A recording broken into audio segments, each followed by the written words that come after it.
Jack, sorry.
Good afternoon, ladies, and welcome to this afternoon having a conversation with Councillor Bande and Councillor Morals. I'm supposed to do some housekeeping. The only thing I can actually say is make sure our phones are on silent or turned off. And as far as the toilets and exit goes, you're in your own home, so you know where they are. So good afternoon, everyone. My name is Trish Bivey. I'm a councillor for Sutton South Ward, and I'm also the mayor of Sutton. As you're probably aware, this is Black History Month, and I'm absolutely delighted to have been asked to have a conversation with Councillor Morals and Councillor Bande today. And they're going to give us their reflections on their experiences. Councillors play an important role in presenting the voice of our local communities. As you will find out, there were many different hats. Annie, Councillor Morals, is actually my deputy mayor. She is a councillor in St Helier. She's actually the chair of St Helier and Ryde and Wandle Valley Committee. She's actually a chair on the North East Surrey Crematorium Board. She also sits on the Merton and Sutton Joint Cemetery Board. She sits on the People's Committee, and she's the joint lead member for the Adult Safeguarding. And she's also on the Scrutiny Committee and Dementia Champion, and sits on the Volunteer Bureau. So, Annie, you do wear many hats, as does Councillor Bande. Councillor Bande is a councillor in Sutton West and East Cheam Ward. She sits on the People's Committee and sits on the Corporate Parent Forum. She's also a trustee of the Sutton Lodge and a National Health Volunteer Responder. So welcome, ladies, and thank you for participating today. Thank you. So what we're going to do, we're just going to ask you some questions, if that's okay. I'll ask you the same questions, but obviously you'll be giving me different answers. So if I start with you, Annie, could you please tell us a little bit about your heritage, where you come from, etc.? My heritage? Oh, good afternoon, everybody, and good afternoon, Madam Mayor. And Lily, it's lovely to see you again. As you can tell by my accent, ladies, I was born in Middlesbrough, and my father was from Freetown, Sierra Leone, and my background is northern. I was born in England, so that's just a little bit about my heritage. And sorry, Lily, and yourself? Thank you, Madam Mayor. So I was born in Zimbabwe, and I came over here for greener pastures. I wanted to develop my career in United Kingdom. So I came over some years back, almost 20 years now. Annie, growing up in Middlesbrough, how did you find things as you were growing up there? Are they different compared to London and Middlesbrough?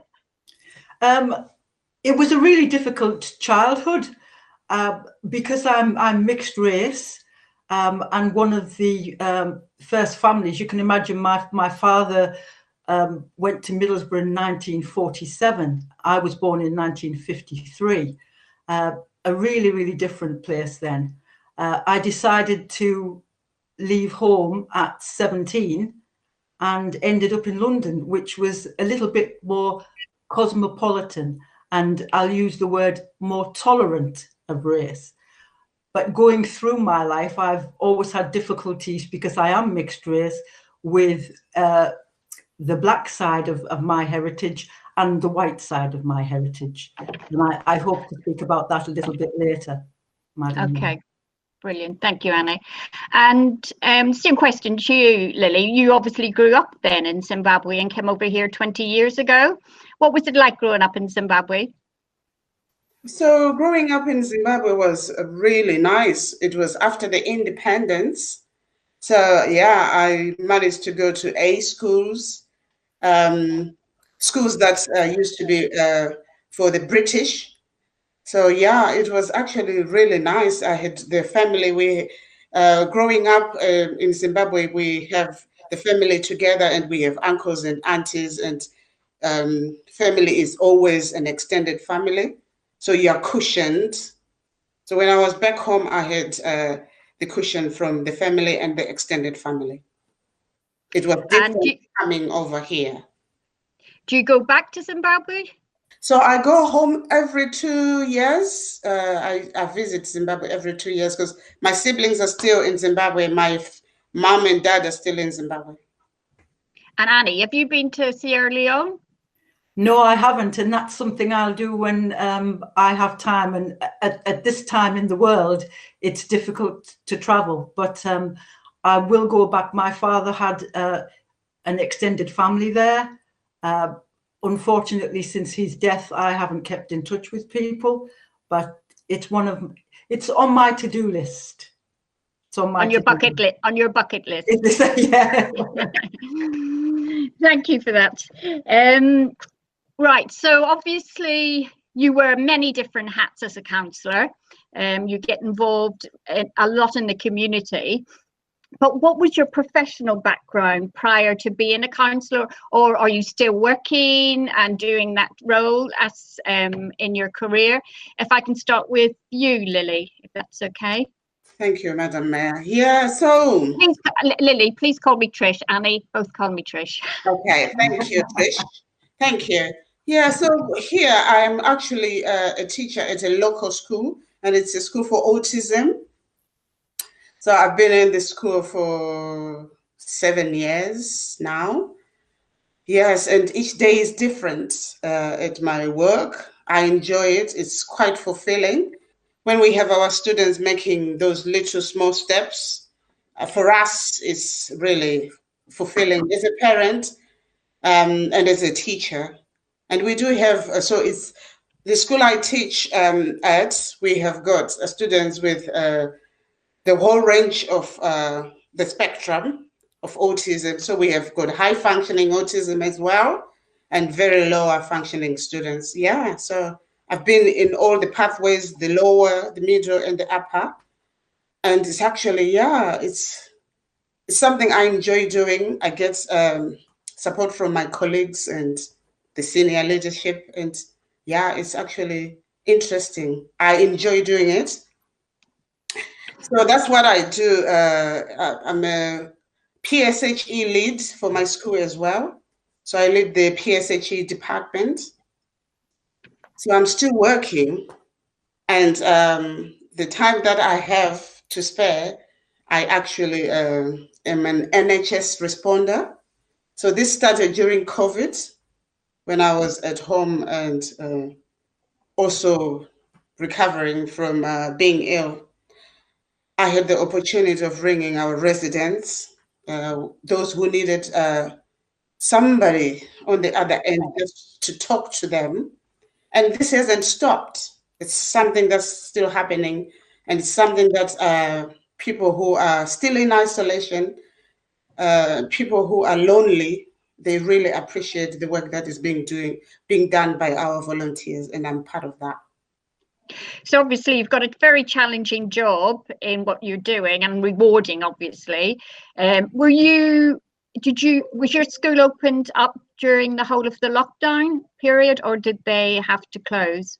So we never closed because obviously we have to keep the key workers going, and we are part of key workers as well. So our school has always been open, and we actually managed to support our families, our parents, those who could work, and the students who were at home to be supporting them by sending packs. So we sent learning packs to our students who were at home to support them with their mental well-being, with their academic work as well.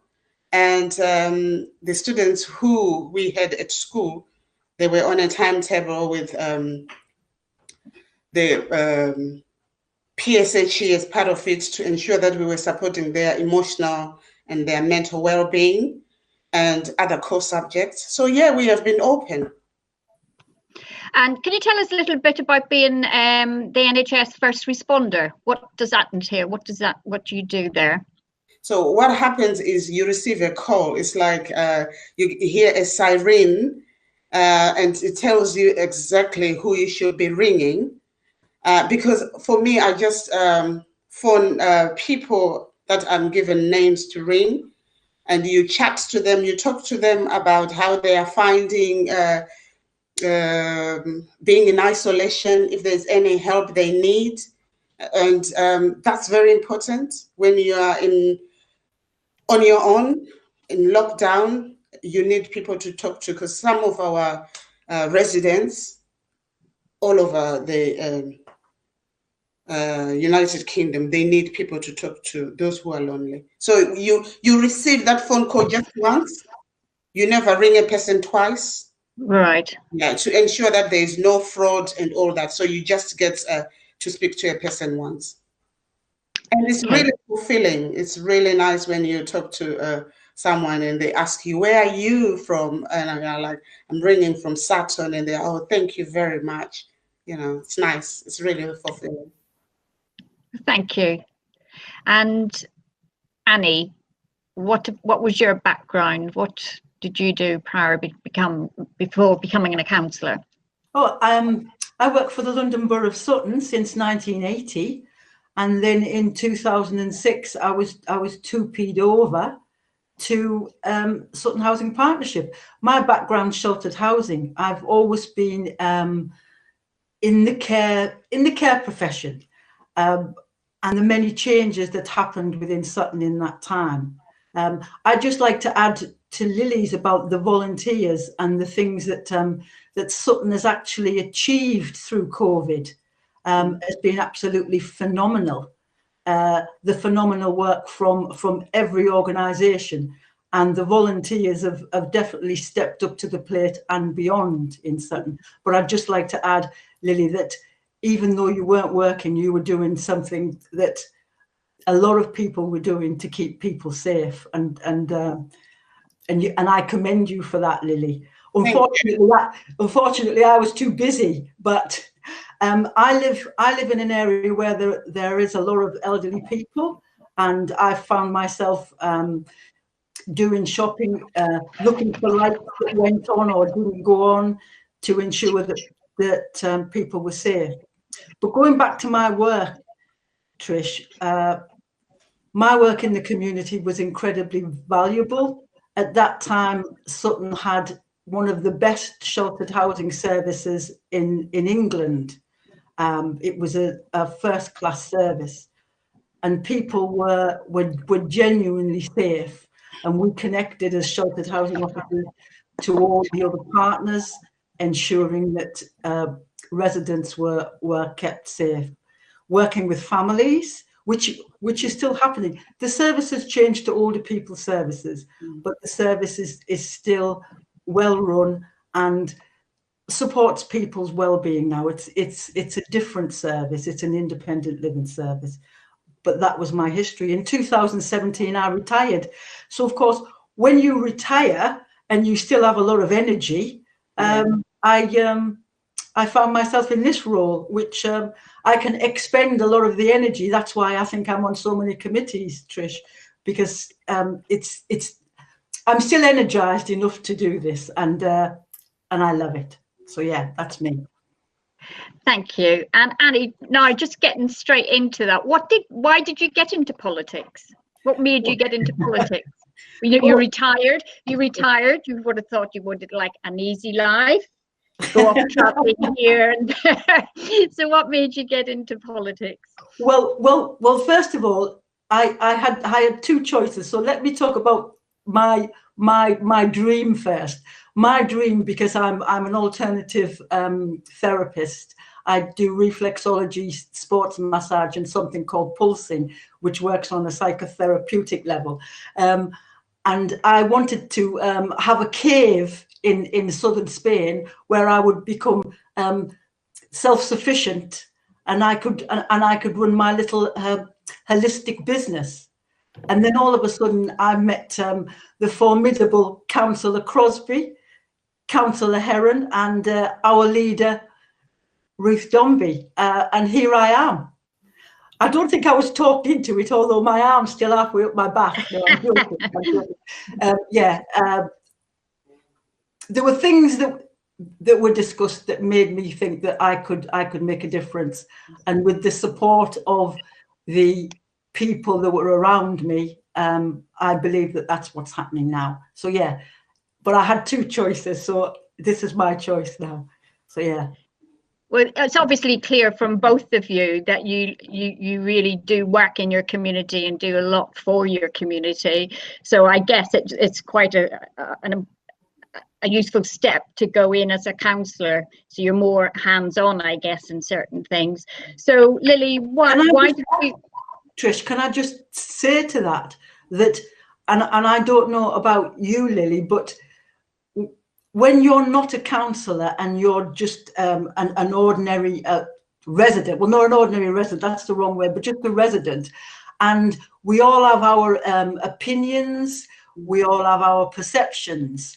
And I think what happened to me, because I always used to have an opinion on something, but now I have an opinion which it's an opinion because the knowledge behind it has helped that opinion. So with making decisions, so instead of just an opinion, I know what's behind that opinion. I know what's behind that decision, and it's gave me a better insight into how politics are, into how the country's run, into how the boroughs run, because of that.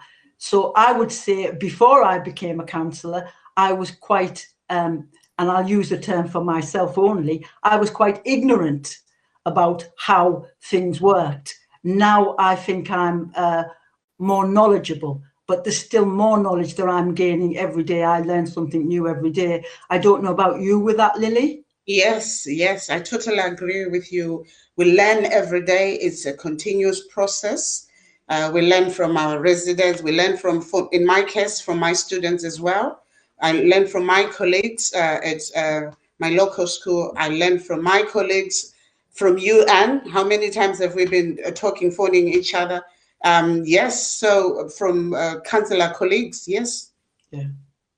And what made you get into it, Lily? How did you get to become a councillor? What was, who introduced you, or what happened that you thought, yes, I'll be a councillor, I'd like to stand as a councillor? So I think the local politics actually made me to think, actually, I can make a difference. I felt that there was need, and I could use my skills as a teacher for special needs.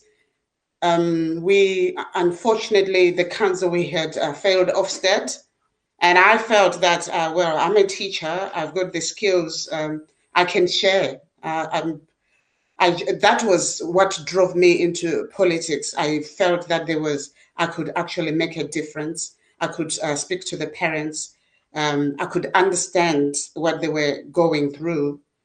Working with the students, with parents, it's something I do for work. So I just felt I could contribute. That's why I'm in the people committee. And I feel that I've made a difference in the people committee. In the corporate parent, because I work with people I work with the elderly. I work with the parents. I work with the children. So yeah, that's what drove me into politics. And it was easy for me to knock on each and every door. I've knocked on each and every door in Sutton West before the boundary changes, because now the boundaries have changed and we have adopted CHIM, East CHIM. But before that, I have knocked on each and every door in Sutton West. And it was easy for me actually to canvass for votes, because I could sell myself at a doorstep and tell the resident why they needed to vote for me and what changes and what was going to be my contributions. So yeah, that's what drove me into politics. And then my group was there and they had a clear policy they wanted. They took me on. There was no two ways about it. I went for an interview because, well, I've always been conservative, so it was easy. I thought we weren't going to get into politics. Really. I know, we need to come out of politics. Can I ask you, Annie? Yeah, we keep politics out of it. Sorry, Trish, this is me and Lily just having a nice little friendly Can I ask you, Annie, how have you been able to bring your whole self to your role as a councillor? Now, that's a really difficult question, because within myself, I have a lot of different people, a lot of different characters. I bring what's needed within myself to a role. So to be a councillor, I use certain people that's inside of me. I would never bring my whole self to anything, Trish. And I hope that people watching and people who are listening to this can understand that, because to bring your whole self to something sometimes is exhausting. It's too exhausting, and it's overwhelming.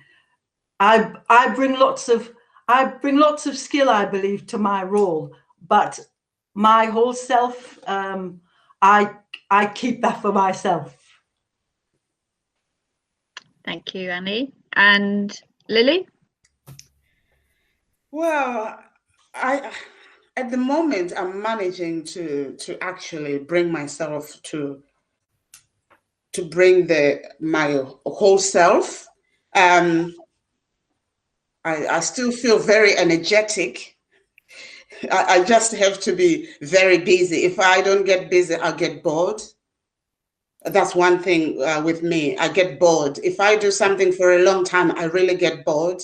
I just want to be going, to be moving. I guess the time will come when I'll be like, well, I feel knackered, but I'm not there yet.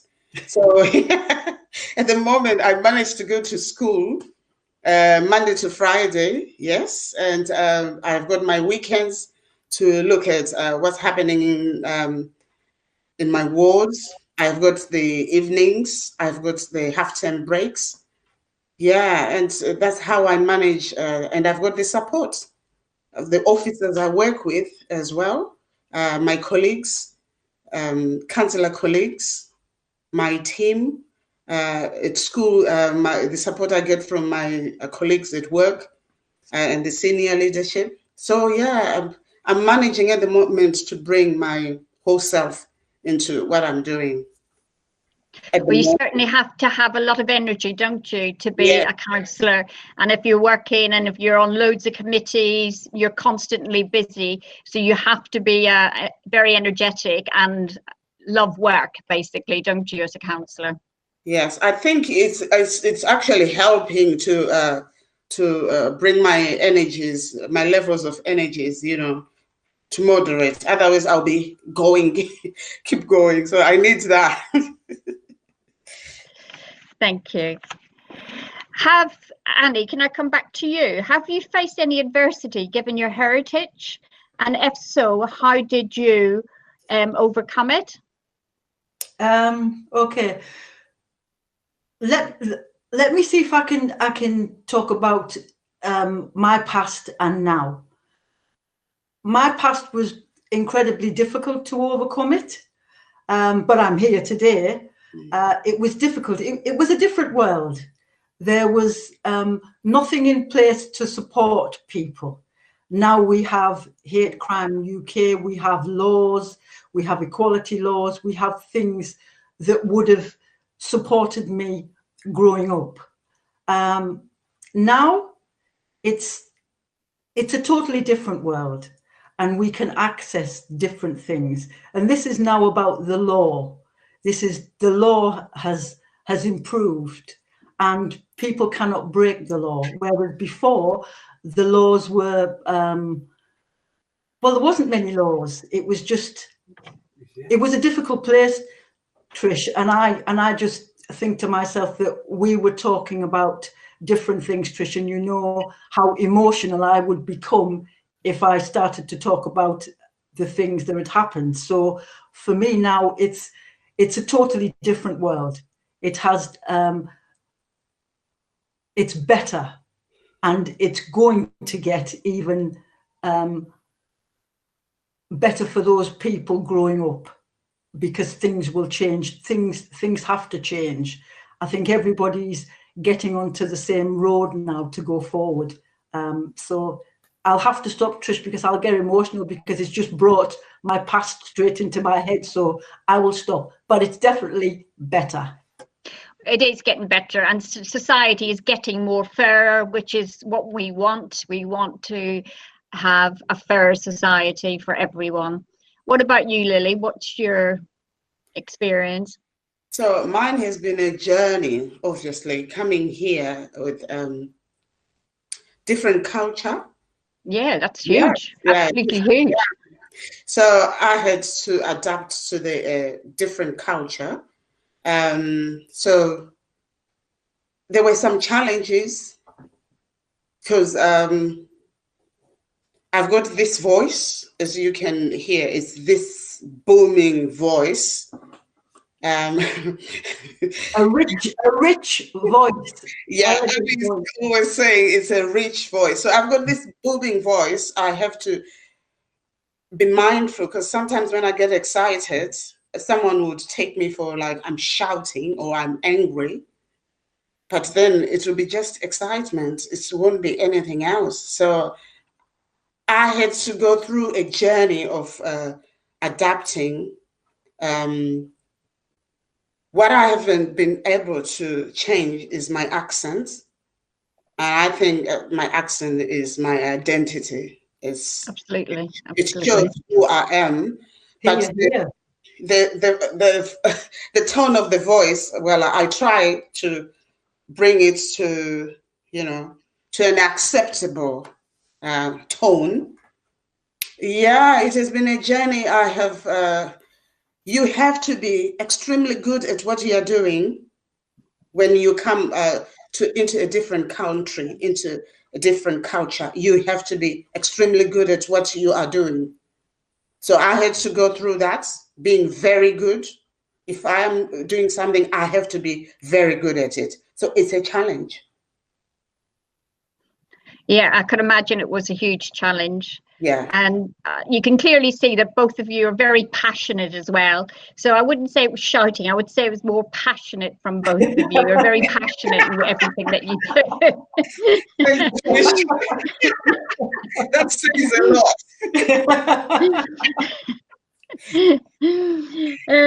How have you had many allies with you in work-wise? As councillors, in work, etc., in your professional life, have you relied on allies? Or I'll bring that to you, Lily. How many people have been allies to you? I think I'm very lucky. People have been really, it's partnerships. I've had fantastic working partnerships. I work in collaboration with the residents, the people I serve in my ward and in the borough at large. So at work, I've been saying that I have got good working partnerships. with my students as well. Yeah, and the council as well, with the officers as well, because we for our work to go smoothly, the officers are behind it as well, because we ask for help and the support we need, and they do it. I've been having help and support and allies. I did get a bit of a challenge after the death of Mr. George Floyd. People expected, there were certain pockets of people who expected me to do a bit more, like I needed to be in the forefront of certain particular things. But then I had the support of my group, very supportive when I needed that support to manage that challenge. And I must say, I'm very pleased that as a council and as a borough, we have worked together, dealing with the changes that are happening, and being open to have the conversations, and sometimes very difficult conversations, and having a platform like we are having right now, celebrating Black History Month. Yeah, so there was a challenge, but I managed. It was to overcome it because of the support that I got from my group. They've been very supportive, and my family as well, very supportive. Thank you, Lily. Yeah, it's important to have family and people around you. You can't do it on your own, and especially coming in to be a councillor, it's a completely different world, isn't it? Mm-hmm. As local, coming into this new workplace, that we got training and etc., mm-hmm. which is very important. Mm-hmm. Annie, what about yourself? Have you found it? I tend not to particularly like the word ally, Trish. I have lots of partners. I have lots of people who work with me as colleagues. My support network with my Lib Dem colleagues has been absolutely tremendous. After George Floyd, I can't say enough, and we haven't got enough time online today for me to say the support I'd had. And my leader and the chair of the People Committee absolutely stood side by side with me, as yourself, Trish, and I'll say that online. Going through with people in the community, yes, I think there was a lot of empathy, and there's always empathy within our residents, with ourselves. But partners are, I'm always looking for the big partner, the partner that can make change, the partner that can implement the law, the partner like our leader and the chief executive of the London Borough of Sutton, Helen Bailey, who can change the way we work, can improve the job prospects for diverse people from different backgrounds, whether they be Black, whether they be Indian, Chinese, Korean, or anything. This is about change, and I think Sutton is in the forefront of starting this change. I have always felt, and I know you've sort of touched on it, Lily, I've always felt secure. I've always felt that people would always stand by my side, not walk away from me in adversity. I have a very good family. I have a diverse family. I was married to a Spaniard, so there is such a diverse mix within my family. But yeah,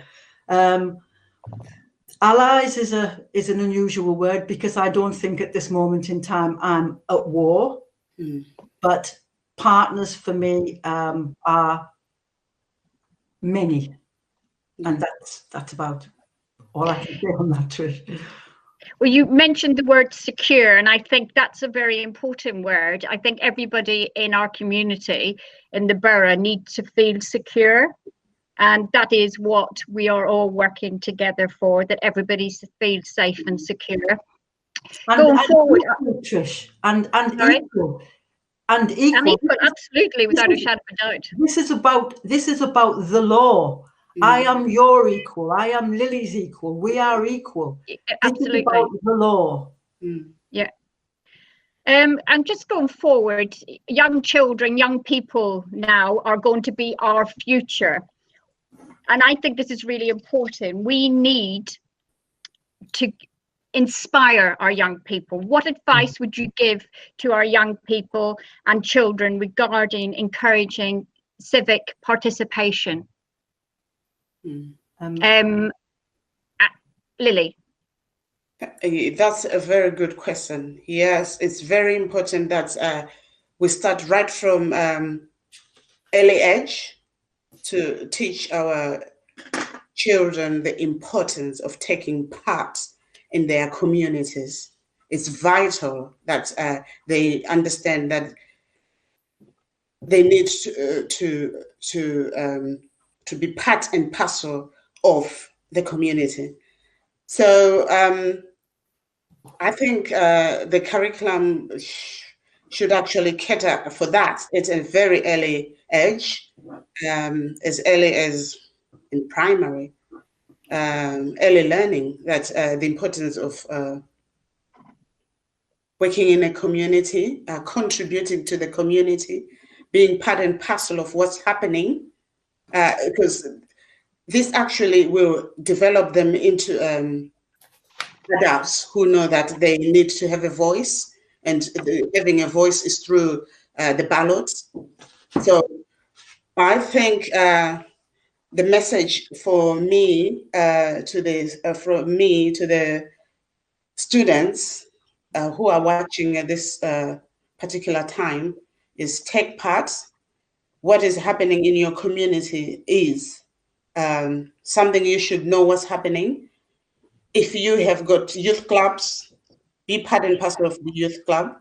If you want to bring change, you have to take part. If you have to have a voice, if you don't take part, you can't have a voice. School councils, make sure you join if there is the opportunity to campaign to be in the school council.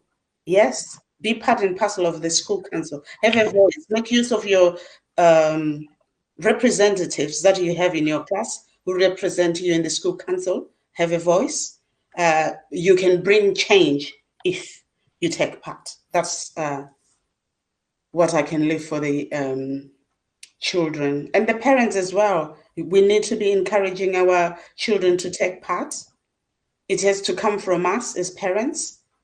If we need to make the time, I know we are busy, we need to make time to have our kids out mixing and mingling with other kids, take them to the playground and mix. And very good advice is to, if you want to bring change, you need to have a voice, and it doesn't matter what background you're from, where you live. It's important that everybody from different backgrounds do have a voice and can be heard. Very good advice, Lily.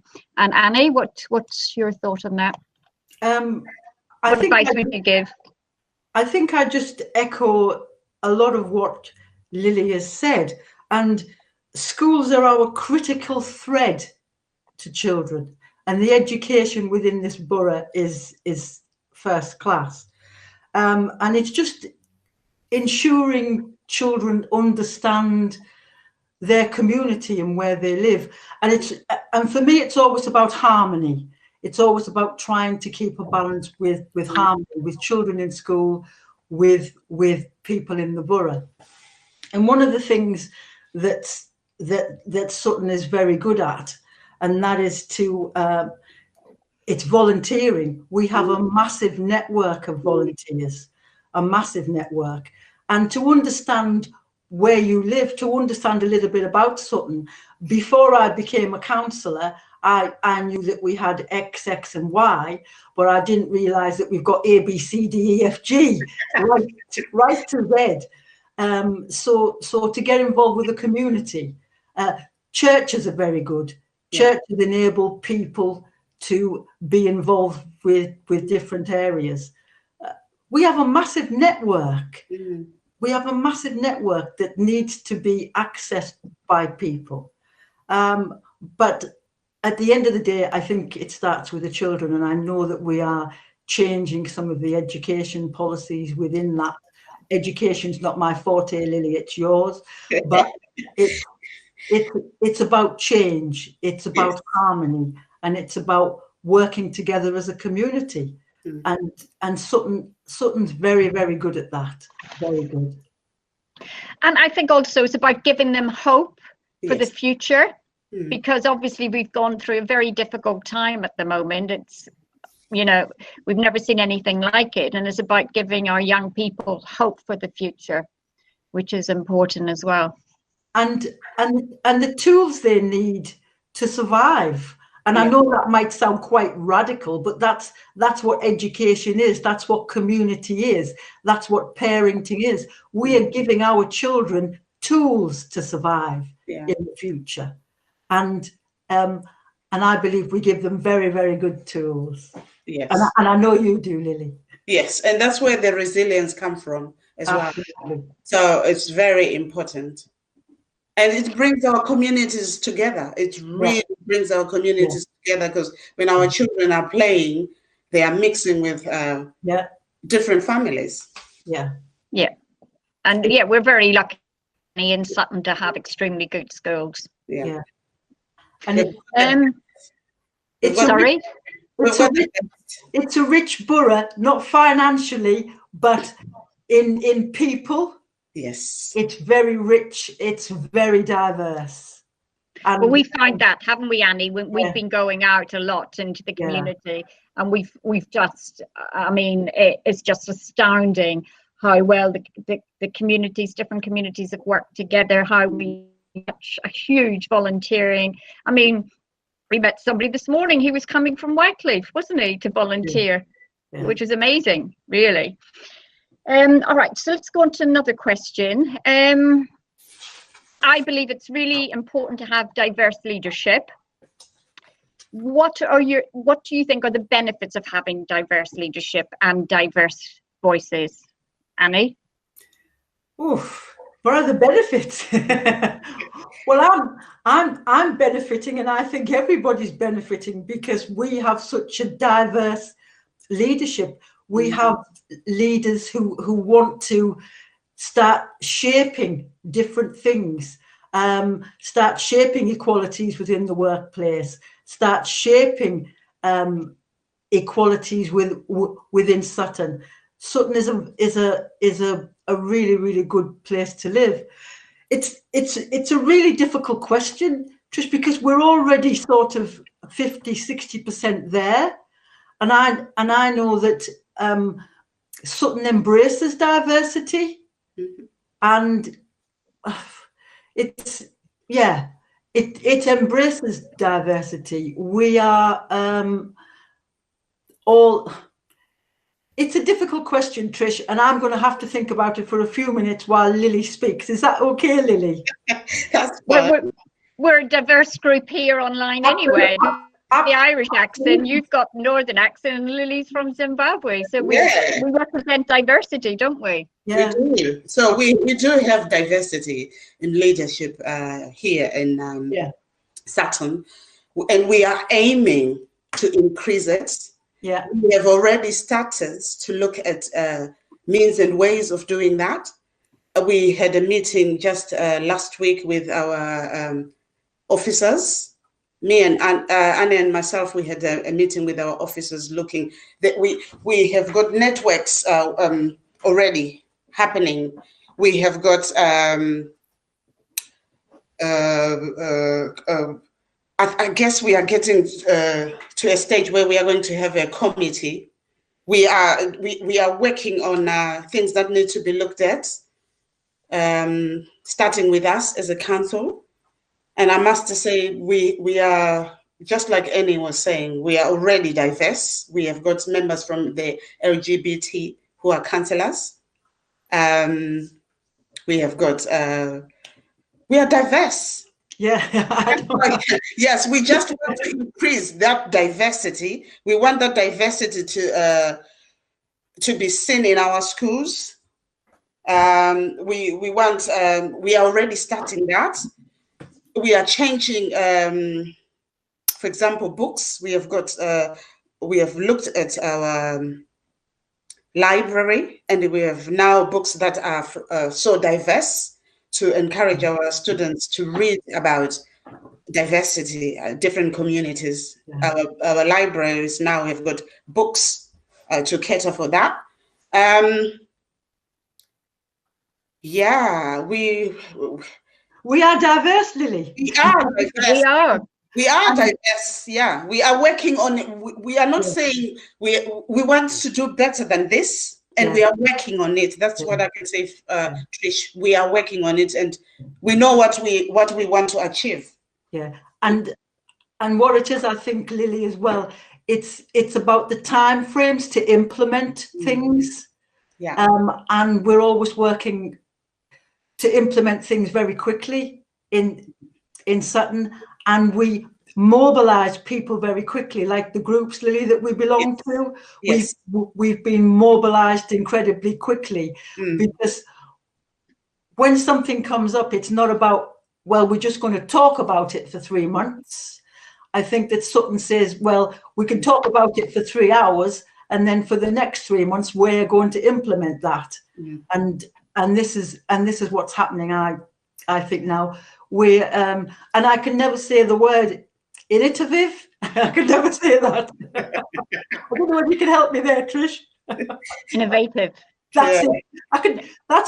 That's one of my words that I could never say. But that's where we are. That's where Sutton is, working together, pulling people in together with all these ideas, and we are not afraid of thinking outside the box, and that's what's happening now.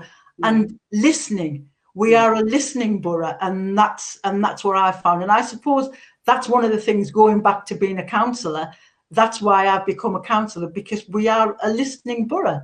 I feel part of the borough. I feel part of this. I never felt part of Middlesbrough where I lived before. I never felt part of that community. I feel part of this community, and that's a huge statement from me. Huge statement. But yeah, we are diverse, Lily. We are very diverse, and this is a diverse borough where we actually have diverse schools. That everything is diverse, and we are working on getting better at it. Yeah, we're trying to improve. And I always grew up with the old saying, action speaks louder than words. So you can say whatever you like, but it's what you do is the most important. And that's what we're doing. We're trying to improve the borough for our residents, and we are working towards that, as you know, because you're taking part. Yes. Yeah. And this is just not about, can I just add, Trish, before we move on, this is just not about Black people. This is about all people. Everyone. All people. Yeah. This is about everybody. This is equalities. This is diversity. This impacts on everybody, and that's, you know, we could talk for hours, Lily, as we do. Yes, we could. And we have things that we have put in place which we can't share at the moment. Annie and I have been in groups and committees where we have been looking at this, but at the moment we can't share, but we are in the right direction. Yeah, exactly. We are going in the right direction. And in light of the current geographical landscape, how can we ensure society progresses, Lily, around issues of race and discrimination? What are your thoughts on that? It's having those difficult conversations. When things go wrong, we have to face them. We have to talk about it. We shouldn't shy away. When things are wrong, we should be able to say, this is not right. This is inappropriate and unacceptable, and find ways of resolving the issues. this is the only way we can deal with inequality. We have to be inclusive. Inclusion has to be, it has to underpin everything that we do as a borough. So I feel that, yeah, having these difficult conversations and looking at our policies, we need to look at our policies. It could be in our schools. If policies, if they have to be changed, they need to be changed. Our policies should show that we are inclusive. Our policies in the borough as well should show that we are inclusive. So it starts with all that, policies and procedures, the way we recruit, our recruitment as well, our systems. It has to be transparent. It has to be diverse. The panel itself, when you are having interviews, you need a diverse panel. It means looking at our documents, the documentation as well. It has to be documentation which is inclusive of our communities, representative of our communities. Yeah, it's looking at everything. It's changing our systems, it's changing the culture itself, and be a community where we are taking everybody's views and ideas on board and working together, pulling together as a team. And for us as well to listen. It's what brings communities together is listening to each other, active listening. I think that's the way forward, I think. Thank you, Lily. And Annie? Oh, and I'm just thinking about the question, Tricia, how can we ensure society progresses around issues of race and discrimination? For me, it starts with the law, the law, the law. And then through that comes the policies and procedures, comes everything after that. But the law is the protective bubble around that. And that's where we work in. And with partners who can implement laws, who can change laws. It's a massive question.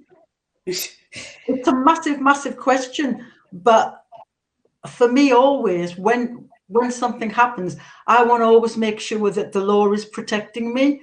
And going back to my working history, I was 15 years as in Unison. So I was then. Can you elaborate? Sorry, just for people who are watching, what Unison is, Annie? It's a union. It's a union. So you're a union lady. Yes. So it's always about the equalities law. That's the bedrock of things, is the law, and it's about the implementation of the law. And how can we progress in society is just like Lily said, working together, understanding the policies and procedures, working to tighten the policies and procedures within the law. And just, yeah, these are questions, Trish, where we're probably all sitting around the table for about 6 hours, not an hour, just chatting and keep going back over the things, because they all intersect, they all cross paths. Yes. But for me, it's always about the law and what it says, because I couldn't, when I was younger, I couldn't hold somebody to account when I was younger, when it was a racist act against me. Now I can hold somebody to account. And that within myself is empowers me to be able to say, oi, you shouldn't be doing that, because that's actually against the law. Yeah, which is we good. need more people to stand up. On our website, we've got Stop Hate UK, and I know that one of our councillors, Jake Short, is very, very key in trying to make these things work right across the board, not just because you're black, but everything else. A hate crime needs to be reported. we need to be able to feel protected against hate crimes, whether you're disabled, anything. We need to be able to feel protected. But for me, Trish, going back to it, it's always about the law, and it's the implementation of the law and how, as a borough, we interpret the law within our policies. Thank you, Annie. Yeah, it's really important that we do work together to progress in life and to get an equal society. We need to be working together. As you say, there's been laws brought in, Annie, that weren't there years ago. It's about having conversations. And also, to me, it's really important, if you see somebody being racist, you actually stand up. Well, maybe not get involved, but you say this is wrong. This is not right in our society today. You know. Yeah. And I think people, nothing is worse. I think to stand back and let somebody be racist to somebody else and say nothing is, to me, it's just not acceptable. But you're right, we need to work together. We want equality, inclusion, you know, policies, as you say, Lily. It's really, really important. And I think Sutton, we're working towards it. We're getting better. There's always ways, you know, to improve, but we're working. And as I said, to me, our children are our future. And we need to be working with our children and giving them hope and the freedom to be able to express themselves, who they are in today's world. Yeah. And safety, Trish, safety. Oh, absolutely, safety. Feeling safe, just because you're safe and secure. Yeah. Because you're different, you shouldn't feel fear. No. You should feel safe. And I'll just say that we are one of the safest boroughs. For those people who might be tuning in who don't live here, we are one of the safest boroughs. We are. In London, yes, Absolutely. we are one of the safest boroughs. Yeah. One of the safest, one of the greenest, best schools. Sutton is a great place to live, and work, and have children. Absolutely. So we're all really diverse, but we're all really united. We are. Yeah, absolutely. Yeah. And you can ladies, after Trish. No, I'm joking. Sorry? No, I was joking, Trish. I was joking. But yeah, could I ask you, Trish, how have you found listening to us today? Can I ask you that question? Well, it's great. It's great to see ladies from different backgrounds. I love it. It's great to see, and you have different experience. You bring different experience to the table. You're both really passionate. Obviously, you wouldn't be councillors if we are quite passionate people. I think councillors, aren't we? Yeah. We want to make sure things are right and correct. I think that's not one of the words, Lily, is it? That Yeah. No, it's been an absolute pleasure listening to you both today. I would love to dive a bit more into your background, Lily, growing up in Botswana, and the same with you. And the same with Zimbabwe. Sorry, I always get those mixed up. I always get them mixed up. And the same with you, Annie, but obviously we don't have enough time. I would love to have had you guys here in the parlour and had the conversation, but obviously virtually it would have been impossible. Yeah. But another time I will have you in here, hopefully when things settle down and the world gets back to some sort of normality. We can all meet in person again. I think we are finding it a bit difficult now. As good as these virtual meetings were, they are getting, it's nothing like human contact conversations. I think you'd agree.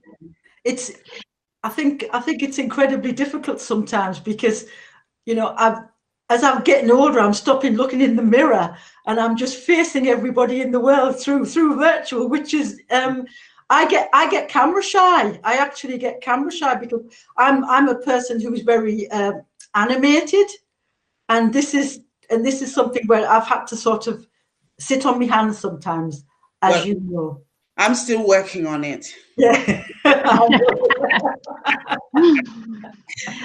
Well, thank you, ladies. And I hope for the young people out who are listening to us, you can see we are a diverse group and we all come from different backgrounds, and we've all become councillors. So hopefully, please get involved with your community, have your say, have your voice, and make a difference. Thank you, ladies. Thank you. Bye. Thank you. Thank you. Bye for now. Bye. Bye. Bye. Bye.